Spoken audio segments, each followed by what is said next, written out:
अस्सलाम वालेकुम। तब्दीली के सफर में खुश आमदीद। मैं हूं इमरान सुल्तान।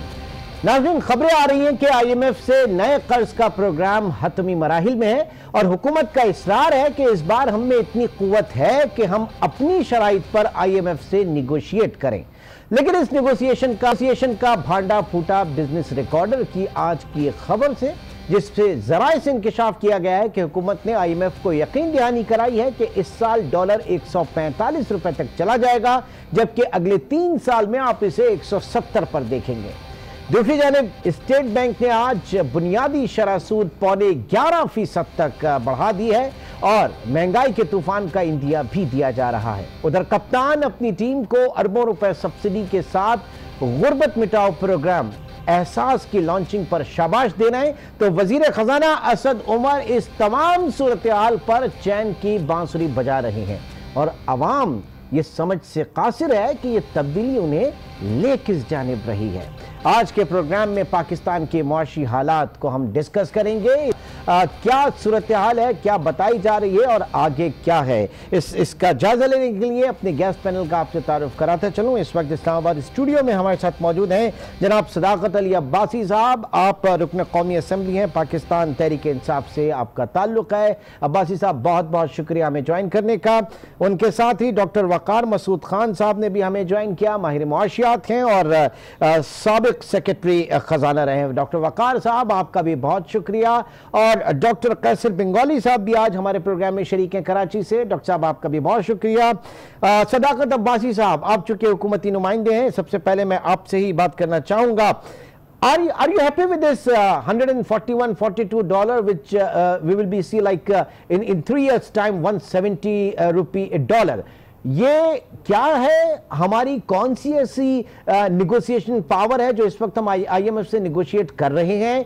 पॉलिसी रेट, शरह सूद, बुनियादी शरह सूद आज 11.5% पर लेकर आ गए हैं। एक महंगाई का तूफान भी आगे खड़ा है और पेट्रोलियम प्राइसेस, आपको पता होगा कि ओगरा ने आज ही 11 रुपए समथिंग जो है वो पेट्रोल प्राइस में इजाफे की समरी भेजी है। आप मुतमईन हैं हुकूमत की इस कारकर्दगी से अब्बासी साहब? बहुत शुक्रिया इमरान, आपने मौक़िफ़ देने के लिए बुलाया। देखें, अगर पाकिस्तान में महंगाई होती है, पाकिस्तान के लोग मुश्किलात में होते हैं, तो कोई उसमें इत्मीनान की बात तो नहीं है, कोई खुशी की बात नहीं है। लेकिन एक सिचुएशन है जिसमें आप हैं, खुदा न खास्ता आपके घर में या मेरे घर में कोई बीमार हो जाए, तो हम उसको, उस बीमारी को ठीक करने के लिए उसके लिए जो दवाई का बंदोबस्त करते हैं, वो दवाई कड़वी भी होती है, लेकिन उम्मीद की जाती है कि उस दवाई से अगर वो खुलूस नीयत से सही मर्ज़ को तशख़ीस करके सही दवाई दी जाए तो वो मरीज़ उठ के खड़ा होगा और वो सेहतमंद ज़िंदगी गुजारेगा। सबसे बड़ा इशू ये है इमरान साहब, जब हमें हुकूमत मिली तो हमारा जो बैरूनी खसारा, जिसको हम करंट अकाउंट का खसारा कहते हैं, वो 19 अरब डॉलर था। इसका सीधा सीधा मतलब ये है कि कहीं से 19 अरब डॉलर आएगा तो ये पेमेंट्स हमने करनी है। जितना हमने पैसा कमाया डॉलर में, उसमें से 19 अरब डॉलर का फालतू हमें खर्च करना है। लिहाजा वो बहुत बड़ा क्राइसिस था। उस क्राइसिस की जो वजूहात में से एक वजह ये थी कि हमारा रुपया बहुत ज़्यादा ओवर वैल्यूड था। उसकी वजह से पिछले 5 साल नवाज शरीफ की हुकूमत, जो अपने आप को बहुत बड़ा मईशत का चैम्पियन बोलते थे, उनके दौर में जो एक्सपोर्ट पाकिस्तान का फॉरेन करेंसी अर्न करने का जरिया है, वो 25 अरब डॉलर से बढ़ने की बजाय बदस्तूर 5 साल कम रहा। ये फेलियर था इसहाक डार की। लेकिन अब्बासी साहब, ये तो आप कह रहे हैं और माहिरीन जो है इसके ऊपर बात भी कर लेंगे। अवाम के लिए क्या है? अवाम तो कंपेयर कर रही है ना कि उस वक्त कितना सस्ता था और आज कितना महंगा है और अब महंगाई आगे कितनी आ रही है। वह तो अवाम से भी उसका भी पॉइंट ऑफ व्यू लेंगे। लेकिन डॉक्टर वकार मसूद खान जो इस वक्त हमारे साथ मौजूद है, डॉक्टर साहब, क्या वाकई इन क्राइसिस के अंदर आ चुके हैं? इतना क्राइसिस है ये हमारा बैलेंस ऑफ पेमेंट का क्राइसिस कि इसने हमारे मुल्क की मुआशी निजाम की जड़ों को हिलाकर रख दिया है और हम इससे कैसे बाहर निकलेंगे? और जो कुछ हुकूमत वक्त इस वक्त कर रही है, इकोनॉमिक मैनेजर्स इस वक्त कर रहे हैं, क्या यही लास्ट ऑप्शन था? इसके अलावा कुछ नहीं हो सकता था? बहुत शुक्रिया इमरान सुल्तान साहब। देखिए, हमारी ज़रूरत तो ये थी पिछली हुकूमत के आखिरी दिनों में भी कि हम IMF के पास जाते। कुछ ये कि नई हुकूमत जिसके पास आवाम का बिल्कुल ताज़ा तरीन मैंडेट था, उसकी नेकनामी थी दुनिया में, लोग उसकी तरफ हैरत और इस्तेजाब से देख रहे थे, तो वो बहुत ही उसको खुशामदीद कहते, खुसूसन IMF। तो हमने तो मतलब एक दूसरा रास्ता अपने लिए मुंतखब कर लिया और वो सारी नेकनामी जो है वो एक तरफ को रह गई। और इस दौरान के अंदर जो हमने तरीका अपनाया कि दोस्तों से मदद ले ली, इस मदद के बाद वही कुछ होता रहा जो पीछे वाले छोड़ कर गए थे। आज आपका डेफिसिट जो है वो माजी करीब का सबसे बड़ा डेफिसिट होने वाला है, 7% से भी ऊपर निकलने वाला है। आपने करंट अकाउंट, यकीनन सदाकत बाजी साहब बिल्कुल ठीक कह रहे हैं, बहुत मुश्किल करंट अकाउंट की सूरत हाल देकर लोग गए थे, लेकिन अभी तक देखिए 7-8 महीने के अंदर आप उसके अंदर कोई बड़ी कमी नहीं ला सके। आज स्टेट बैंक ने अपना जो मॉनेटरी पॉलिसी स्टेटमेंट जारी किया है, उसने कहा है कि यकीनन फरवरी के अंदर बैलेंस ऑफ पेमेंट कम हुआ है, जितना होना चाहिए कम उतना नहीं हुआ।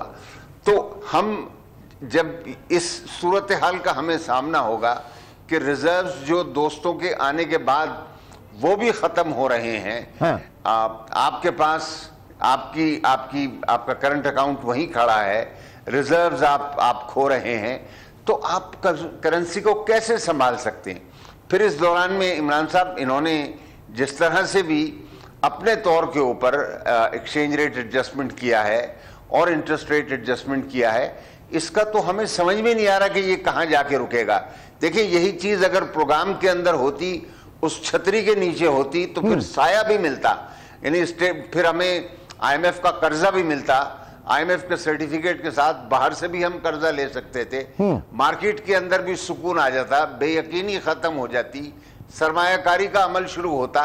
एक तकलीफ तो होनी थी शुरू के अंदर आपको, और ये देखें अभी तकलीफें उठाई हैं, लेकिन क्योंकि फंड का प्रोग्राम नहीं है तो लिहाजा इन काम करने के समरात भी आपको नहीं मिले। तो मैं दुआगो हूं कि जल्द से जल्द जैसी खबरें आ रही हैं, ठीक बेगौली साहब, हम IMF में चले जाते और उसके बाद ये सारी चीजें जो बाहर रह के हम कर रहे हैं, तो उस वक्त उसके समरात भी मिलते, जैसे डॉक्टर साहब इस वक्त फरमा रहे हैं। आप क्या कहेंगे, ये जो पॉलिसी है हुकूमत की पिछले 8-9 महीने में क्या डिलीवर किया है इकोनॉमिक फ्रंट पे, मुआशी लिहाज से, क्या आज ये सूरत हाल हम देख रहे हैं? देखें, ये पिछले 7-8 महीने की जो पॉलिसी मेकिंग है उसमें तो यकीनन बहुत कमज़ोरियां हैं और एक नाअहली का मुजाहरा हुकूमत कर रही है। लेकिन जिस बहरान का हम सामना कर रहे हैं, ये बहरान जनरल मुशर्रफ और शौकत अजीज़ के दौर में शुरू हुआ है। ये ज़िम्मेदारी उस दौर को पड़ती है। उन्होंने मईशत को बिल्कुल दरवाज़े खोल दिए तमाम इम्पोर्ट्स के लिए, और एक्सचेंज रेट को दबा के रखा, एक्सपोर्ट्स गिर गए। तो ये तो हम जितनी मर्जी इल्ज़ाम लगाएं मौजूदा हुकूमत की नाअहली पे, लेकिन जो जनरल मुशर्रफ और शौकत अजीज़ की हुकूमत थी और उनके साथ जो लोग थे पॉलिसी मेकिंग में, ये 100% जिम्मेदारी इस बहरान की उन पर पड़ती है। अच्छा, अब इस वक्त मोहम्मद जुबैर साहब ने भी हमें ज्वाइन किया, बहुत शुक्रिया सर हमें ज्वाइन करने का। सूरत हाल आज आपके सामने है कि डॉलर जो है वो 140 क्रॉस कर चुका है, और ये सुनने को आ रहा है कि IMF प्रोग्राम में अगले 3 साल में जब हम जाएंगे तो अगले थर्ड ईयर जो है 170 के करीब डॉलर होगा।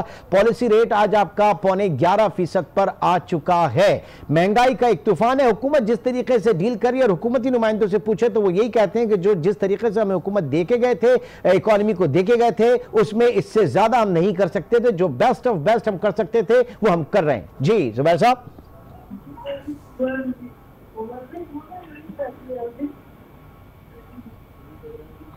जुबैर साहब, आपको मेरी आवाज आ रही है? हमारे मेरे ख्याल से कॉल जो है वो डिस्कनेक्ट हुई है। हम दोबारा उनसे राब्ता कायम करने की कोशिश करेंगे। जी अब्बासी साहब, जो इस वक्त बात हुई कि आप जब आते के साथ ही आप एक मैंडेट लेकर आए थे, और इससे पहले भी हमने देखा कि जब नून लीग आई थी, उनकी हुकूमत आई थी, खजाना खाली था, उससे पहले पीपल्स पार्टी आई थी, तो 2 प्रोग्राम्स हम जा चुके थे IMF में, तो आपके पास भी ऑप्शन था, लेकिन इतना सब कुछ आपने जमा भी किया, उसके बाद वो वहां से निकलता भी रहा, और आपको वो जो शेल्टर मिलना था IMF प्रोग्राम के अंदर जाने के बाद, जाहिर है कि मल्टीलैटरल और बायलैटरल जो एजेंसीज हैं, वो दोनों एजेंसीज आपको अच्छा और सस्ता कर्जा दे सकते थे, वो चीज अभी तक आपको नहीं मिल पाई है क्योंकि आपके पास IMF का लेटर ऑफ कंफर्ट नहीं है। देखें इमरान साहब, 2 अप्रोचेस थी इसमें, 2 तरह की सोचें थी। एक सोच थी कि फौरी तौर पे आप उस 19 अरब डॉलर के खसारे की शक्ल लेके IMF के पास जाते, आपके रिजर्व बहुत कम होते, आपकी बारगेनिंग बहुत कमज़ोर होती, और आपको इतनी सख्त शराइत आपको फेस करना पड़ती कि आप तो सर आज कौन सी नरमी है? अब मैं यही तो जानना चाह रहा हूं कि मजीद क्या हमने क्या किया सकती है? $145 की बात हो रही है, 3 साल में 170, इंपोर्टर आपका मर जाएगा बिल्कुल इसमें, और क्या शर्त हो सकती थी? आप सुने कि हमने इस दौरान में अपनी पूरी कोशिश की, और दोस्तों से जो ऑनगोइंग हमारे पास बैलेंस ऑफ पेमेंट का क्राइसिस था, उसको हल करने के लिए हम उन दोस्तों के पास गए जहां हमें शराइत के बगैर कर्जा मिलता, इमदाद मिलती, वो करके, ताकि हम एक अच्छी बारगेनिंग पोजीशन पे आते। और इन द मीन वाइल आपको पास एक टाइम होता है कि आप सोच भी सकते हैं, अच्छे मुज़ाकरात भी कर सकते हैं। वरना अगर आप प्रेस्ड सिचुएशन आपकी इतनी प्रेस्ड हो कि आपको पास सोचने का टाइम भी ना हो। जुबैर साहब ने ज्वाइन किया। जुबैर साहब, आप लोग मईशत का क्या बेड़ा गर्क करके गए कि इस वक्त हुकूमत कह रही है कि हमें जो है बिल्कुल बिगड़ी हुई मईशत मिली और हम इसको सही करने की कोशिश कर रहे हैं। जुबैर साहब बताइएगा क्या किया आप लोगों ने? एक तो PTI वाले एक पॉलिसी स्टेटमेंट दे दें कि कब जाके ये अपनी रिस्पॉन्सिबिलिटी लेना शुरू करेगी। कॉटन प्रोडक्शन खराब हो रही है तो पिछली हुकूमत, करंट अकाउंट डेफिसिट का उससे क्या ताल्लुक है? अगर आप गैस की इंपोर्ट LNG की टाइम पर नहीं कर रहे हैं, जिसकी वजह से चूल्हे नहीं जल रहे हैं, तो वो पिछली हुकूमत, करंट अकाउंट डेफिसिट पर अपनी नाकामियों। और ये बड़ा सीरियस बात है। If I was Imran Khan, मैं अपने मिनिस्टर्स को ये कहता कि स्टार्ट ओनिंग रिस्पॉन्सिबिलिटी। पिछली कौन सी दुनिया में हुकूमत है कि जिसको बिल्कुल क्लीन स्लेट मिलती है? क्या पाकिस्तान की तारीख में आपको याद है कि कोई हुकूमत आके पिछली हुकूमत भाई वो हो गया 8 महीने, आप आज बताएं कि आपने पॉलिसी रेट क्यों बढ़ाया है? आप आज बताएं कि आप महंगाई क्यों हो रही है? आप ही कहते थे हमने तो इकोनॉमिक सारी सीखी आपसे। आप ये खड़े होके पार्लियामेंट में स्पीचेस याद हैं PTI के लीडिंग फिगर्स की कि गैस की प्राइस बढ़ती नहीं है, बढ़ाई जाती है, कीमतें बढ़ती नहीं है, बढ़ाई जाती हैं, रुपए की कदर गिरती नहीं है, गिराई जाती है। तो हम तो जानबूझ के हम तो खराब कर रहे थे, हम तो है ही खराब। ये बता देना कि आप क्यों कर रहे पाकिस्तान की आवाम के साथ। और फिर देखें, सबसे बड़ी बात ये है Imran, on a serious note, policy difference हो सकता है, इनका मुख्तलिफ हो अप्रोच, मेरी मुख्तलिफ हो, लेकिन अगर एक पॉलिसी इनिशिएटिव्स आपके ऐसे हैं जिससे मैसिव जॉब लॉसेस हों, जिससे पाकिस्तान के लाखों लोग, मिलियंस पॉवर्टी की लकीर से नीचे जाना शुरू करते हैं, जिससे ग्रोथ आपकी स्टिफल होके आधी रह जाए जितनी आप एस्टिमेट कर रहे थे, जिससे आपकी कीमतें डबल हो जाए पिछले साल के मुकाबले में, जिससे आपकी एक्सपोर्ट्स पिछले 5 साल में खराब रही है, लेकिन जो लास्ट फिस्कल ईयर था 13% बढ़ी थी। इन्होंने इतनी लंबी डिवैल्यूएशन करने के बाद भी 1% बढ़ी है। जिस इकोनॉमी में 20 साल में स्लोएस्ट रेवेन्यू ग्रोथ हो, उसको आप हर चीज पिछली हुकूमत, भाई मुझे बता दें। और फिर अगर पिछली हुकूमत थी तो फिर आज प्राइम मिनिस्टर ये क्यों अनाउंस कर रहे हैं कि जी मैं नया FBR बनाने जा रहा हूँ? भाई नया FBR बनाना था तो आपको उस वक्त बनाना था जब आप अगस्त में आए थे। अभी आप 8 महीने के बाद डिप्रेशन क्रिएट करने के बाद, पूरी ग्रोथ स्टिफल करने के बाद, सब कुछ तबाह करने के बाद, लार्ज स्केल मैन्युफैक्चरिंग का करंट अकाउंट डेफिसिट से क्या ताल्लुक है? ठीक, वो बड़े सवाल है, पहली बात है जुबैर साहब के अब 4 महीने बाद जो है पीटीआई गवर्नमेंट अपने 1 साल मुकम्मल कर लेगी। 4 महीने बाद जो है वो 1 साल मुकम्मल हो जाएंगे और अभी तक हम देख रहे हैं कि मलबा पिछली हुकूमत पर ही डाला जा रहा है, चाहे वो सियासी हवाले से हो या दीगर हवालों से हो। एक ब्रेक की तरफ हम चलना चाहेंगे और ब्रेक के बाद सवाल कि वो कौन सा सफर है, कौन सा एक सही डायरेक्शन है जिस पे इस वक्त जो है वो चलना चाहिए, कहां कहां पे इश्यूज, और जाहिर है कि एहसास प्रोग्राम जो गुर्बत मिटाओ प्रोग्राम अरबों डॉलर की, अरबों रुपए की जिसमें सब्सिडी है, उसके लिए पैसे कहां से आएंगे। एक छोटे से ब्रेक के बाद दोबारा मिलते हैं।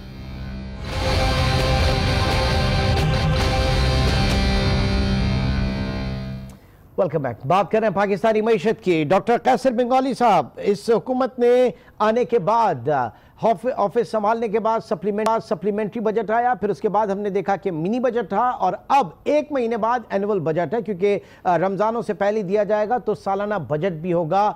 हम किस तरफ जा रहे हैं? और बजट से पहले जो परसों प्राइम मिनिस्टर ने एहसास प्रोग्राम जो उसकी लॉन्चिंग थी, तो लग रहा था ऐसे जैसे कि वो बजट स्पीच है। उसके अंदर जो सब्सिडीज की बात की गई, बिलियंस रुपीस के प्रोग्राम्स की, हमारे पास फिस्कल स्पेस कहाँ है डॉक्टर साहब?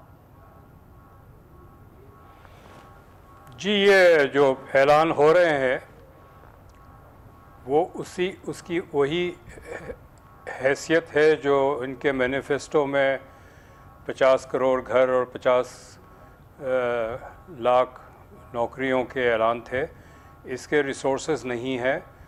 दूसरी बात ये है कि ये जो प्राइम मिनिस्टर की स्पीच थी उसमें 80% चीज़ें ऐसी है जो पहले से मौजूद है। अगर उन्होंने नाम बदल के पेश करना है तो फिर ठीक है, वही पेश कर दें, लेकिन वसाइल नहीं है और जो इस वक्त मौजूदा प्रोग्राम है वो भी शायद ना चल सके। और वसाइल ना होने की जो बहुत घंटी बज रही है पैनिक की, वो ये है कि अब सूबों के जेब में हाथ डाला जा रहा है कि सूबे पैसे निकालें, और वफाक के जो प्रोग्राम है जैसे BISP है वो ये सूबों को देना चाहते हैं, चूँकि वफाक के पास तो पैसे नहीं है। तो ये हम तो एक बैंक्रप्सी की तरफ जा रहे हैं। आपने शुरू में डॉलर के रेट की बात की।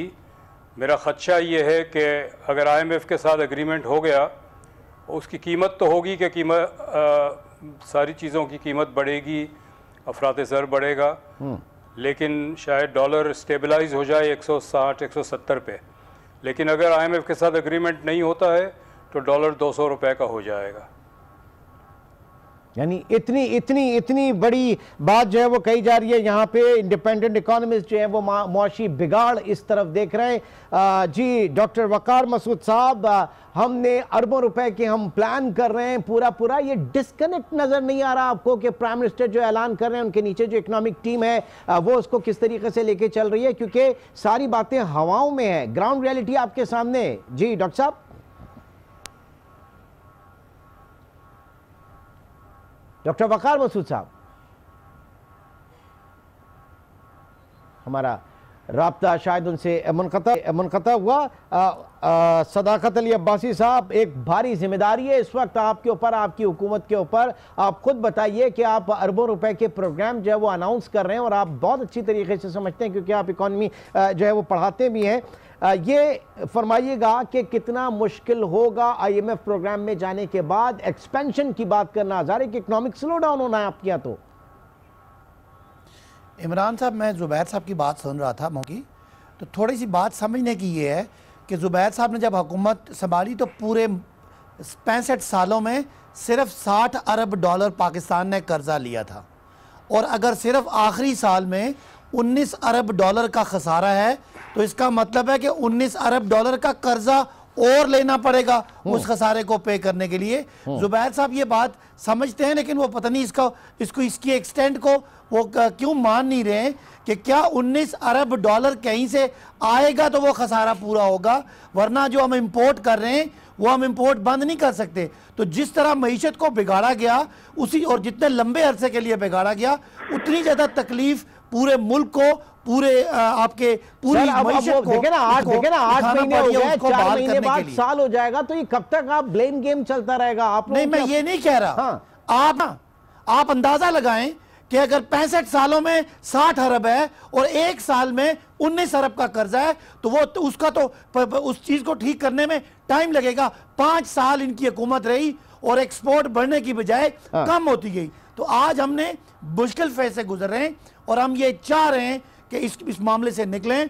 हमने इंपोर्ट को कम किया है, एक्सपोर्ट बढ़ना शुरू हुई है, लेकिन और जबकि मैं आपको बताऊं, स्टेट बैंक की रिपोर्ट कह रही है कि आपने भी 1 जुलाई से 15 मार्च तक स्टेट बैंक से 33 खरब रुपए लिया है। 33 खरब रुपए जब आप स्टेट बैंक से लेंगे तो जाहिर है कि आप नोट छाप कर लेंगे। वो जाहिर है कि एक अगेन इन्फ्लेशनरी प्रेशर है उसके ऊपर, इकोनॉमी के ऊपर। देखें ना, आबैर साहब से भी कहता हूं हमें एक ऐसा खर्चा बता दें जो ये हुकूमत फजूलियात में कर रही हो। जब हम साल का 1700 अरब रुपया इनके लिए हुए कर्जों का सूद का देंगे तो वो तो मसाइल तो हैं। और इसका अल्टीमेट ये है कि सारा नुकसान जो डॉलर क्राइसिस का है उसका नुकसान अल्टीमेटली आपकी एक्सपोर्ट पे पड़ है। लिहाजा जो करेंसी डी वैल्यू हो रही है, मैं नहीं मानता ये जो फिगर बता रहे हैं ये सही है। फिगर ठीक है, करेंसी डेप्रिशिएट करनी है बिकॉज इन्होंने होल्ड करके रखा और आज पाकिस्तान को जिस गर्दान में फंसाया वो इसाकदार की मईशत की नाकाम पॉलिसी करीब आ रहा है। कितना होल्ड का भी तो एक मतलब होता है ना। आपकी मार्केट डॉक्टर वकार मसूद साहब, जब हम बात करते हैं कि अगर आप करेंसी को छोड़ दें, मार्केट मैकेनिज्म के ऊपर छोड़ दें, आपकी छोटी सी मार्केट है, एक बड़ी पेमेंट आती है तो मार्केट हिल के रह जाती है।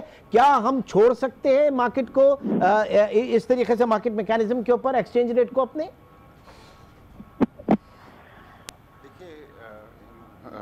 इमरान सुल्तान साहब, असल मसला मार्केट के ऊपर छोड़ने का नहीं है। असल मसला ये है कि क्या आप एक्सचेंज रेट को उसमें मुदाखलत करेंगे उसके अमल में या नहीं। अगर आपके पास 100-200 बिलियन डॉलर के रिजर्व्स हो तो आप यकीनन ये चीज़ कर सकते हैं, बिल्कुल। लेकिन जब आपके पास बहुत ही इंतहाई मुख्तसर और कलील तादाद के अंदर रिजर्व्स हैं तो आप फिर ये नहीं कर सकते। और खुसूसन ये कि कर्जे पे लें आप रिजर्व बनाएं और उनको डालें अपने एक्सचेंज रेट को संभालने के लिए, ये चीज काबिल एतराज है। तो डार साहब भी तो यही कर रहे थे, नहीं कर रहे थे ना सर? डार साहब भी तो बोरोड मनी से ही अपने रिजर्व्स को मेंटेन किए हुए थे ना। वहां क्या था? वहां पे भी यही था, न सिर्फ मेंटेन किए हुए थे और में रिजर्व्स बढ़ते चले गए। ये बात जो है ना कहने के लिए सहल है कि उन्होंने दबा के रखा हुआ था। दबा के कहां से रखा हुआ था? जब उनके पास रिजर्व बढ़ते रहे, 25 बिलियन डॉलर तक पहुंच गए अक्टूबर 2016 में, तो मतलब यानी कि उन्होंने तो एक्सचेंज रेट को इस तरीके से जोर जबरदस्ती से नहीं दबाया हुआ था। वो तो जो प्रोग्राम के अंदर जो रिजर्व बिल्डअप के टारगेट्स थे उन्होंने रजाकाराना तौर पर उनको बढ़ाना कबूल कर लिया।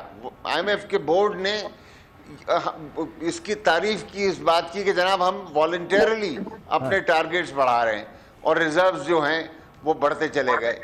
तो ये एक बिल्कुल मिसनॉमर है कि जनाब उन्होंने दबा के रखा हुआ था। अच्छा चलिए, आप खुद कह रहे हैं कि अगर दबा के भी रखा था भाई, आपने 35%, 40% कम कर दिया है और 8 महीने के अंदर एक्सपोर्ट्स 10 बिलियन डॉलर गिरी हैं।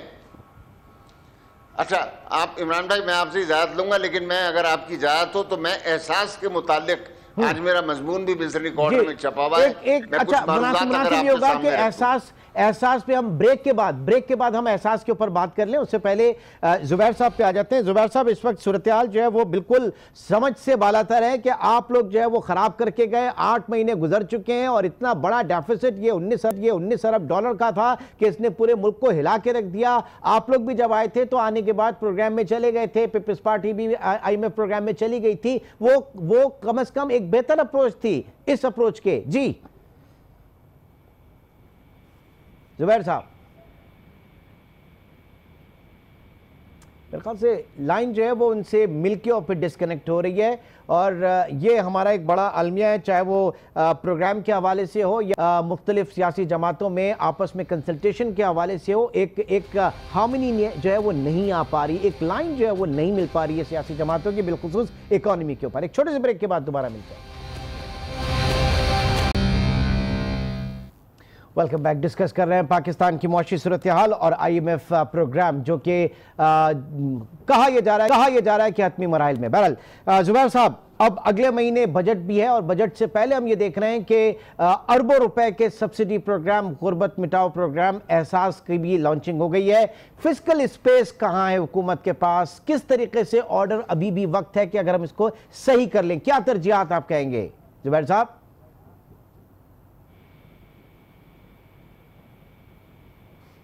अगेन हमारा राब्ता इस वक्त मुनक़ता हुआ। रखता हूं इसी सवाल को कैसर बंगाली साहब के साथ। जी कैसर साहब। जी, फिस्कल स्पेस तो मौजूदा जो अखराजात है उसकी भी नहीं है। बिल्कुल। ये जो नए प्रोग्राम के ऐलान हो रहे हैं ये सिर्फ ऐलान ही होकर रह जाएंगे और जो मौजूदा प्रोग्राम है इसको भी काटने की बात हो रही है। तो मुझे तो बहुत बहरान लग रहा है। बहुत इजाफ़ा बेरोज़गारी में नज़र आ रहा है, अफरात ज़र में नज़र आ रहा है। हम एक कोलैप्स की तरफ जा रहे हैं। सर अल्लाह ना करे कि ऐसी सूरत हाल हो, लेकिन इससे निकला कैसे जा सकता है? मतलब ये तो यकीनी तौर से कोई भी नहीं चाहेगा, ना हुकूमत चाहेगी, ना अपोजिशन चाहेगी, कोई भी नहीं चाहेगा, सिर्फ और सिर्फ दुश्मन चाहेगा ऐसा हो। जी ज़रूर निकला जा सकता है, इसमें कोई शक नहीं है कि हमारे पास हल नहीं है। लेकिन मुझे हुकूमत में नज़र नहीं आता, क्योंकि जो हुकूमत के एहलकार हैं, एडवाइज़र्स हैं, ये वही है जिन्होंने ये बहरान पैदा किया है, वो वही आज इस वक्त दवा दे रहे हैं। तो इनसे तो उम्मीद नहीं है कि कोई हल होगा, लेकिन हल ज़रूर है। सबसे पहले तो जो इंपोर्ट के दरवाज़े खोल दिए गए हैं टोटल, उसको बंद किए जाए। नॉन एसेंशियल कंज्यूमर इंपोर्ट्स पे बैन लगाया जाए। हमारी सुपरमार्केट में आप जाते हैं तो आपको पाकिस्तानी चीज़ें ढूंढनी पड़ती है अब। ठीक, कुत्ते और बिल्ली के खाने भी इंपोर्टेड मिल रहे हैं यहाँ पर। ये जुल्म है। और इंडस्ट्रियलाइजेशन को प्रमोट करना है, मैक्रो इकोनॉमिक पॉलिसी बदलनी पड़ेगी। ये जो ऐलान हो रहा है कि हाई राइज बिल्डिंग बनाने की इजाज़त मिलेगी, तो ये तो स्टॉक मार्केट की सब सट्टेबाजी और प्रॉपर्टी मार्केट की सट्टेबाजी को प्रमोट किया जा रहा है। और जहाँ सट्टेबाजी प्रमोट की जाएगी वहाँ इंडस्ट्री नहीं चलती है, और इंडस्ट्री के बगैर एक्सपोर्ट नहीं होता है। ठीक ठीक। डॉक्टर वकार मसूद साहब, आप फरमा रहे थे, बल्कि जुबैर साहब अगर हमने ज्वाइन कर लिया है। जुबैर साहब, इस वक्त अगले महीने जो है वो आपके बजट भी पेश होने जा रहा है। कितनी फिस्कल स्पेस है हुकूमत के पास इस एहसास प्रोग्राम के लिए? बिलियन रुपए की इसमें जो है सब्सिडी मौजूद है, क्या कहेंगे जुबैर साहब?